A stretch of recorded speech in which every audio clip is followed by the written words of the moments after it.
Hi. I have two questions. First of all, what is our outlook for the future on this particular timeline we're on?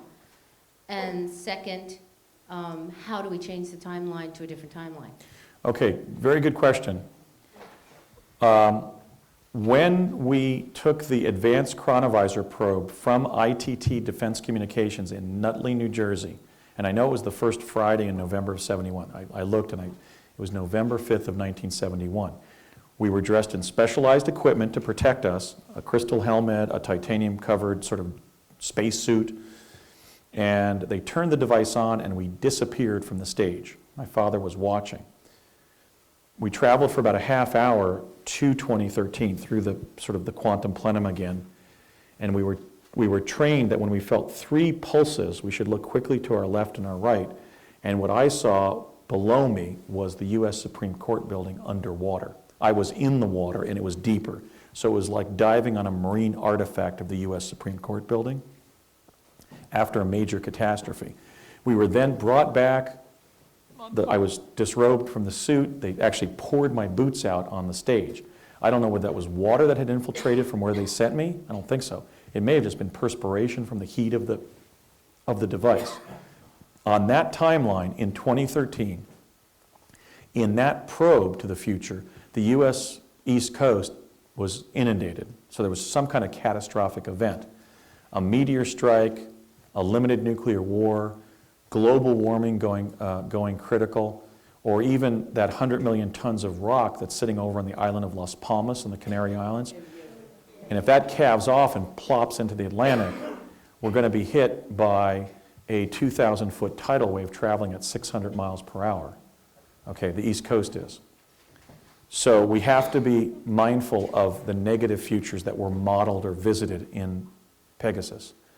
But that is contradicted by the fact that when they physically sent me forward in time, not just through physio-virtual time travel, but they physically sent me through the Stargate at Cerritos in '72 to pick up the microfilmed summaries of future events, 2045 was totally functional, and there had not been a catastrophe, at least in the Southwest, because I believe we were being sent to a Southwest location. So we have to be mindful of the fact that the technology was sampling different outcomes on different timelines, and they weren't entirely in control of the data and what it showed.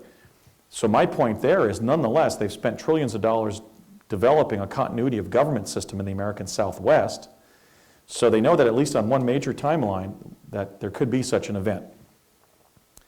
What we can do about it is imagine the future we want to live and then energetically pursue it and share it with others. My own thought is that I don't believe the people of this time-space location, and I mean that both in the American people right now and the people of the world, I don't think they deserve mass catastrophe. So I'm simply encouraging people to visualize a 2012 that's characterized by not the end of the world, but the beginning of the future.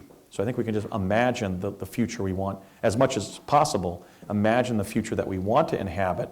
But my own personal conviction is that that data from 2013 was from another timeline, because if you think of most people on the planet right now, I think they're pretty nice people, and I don't think they deserve such a 2012. I just have one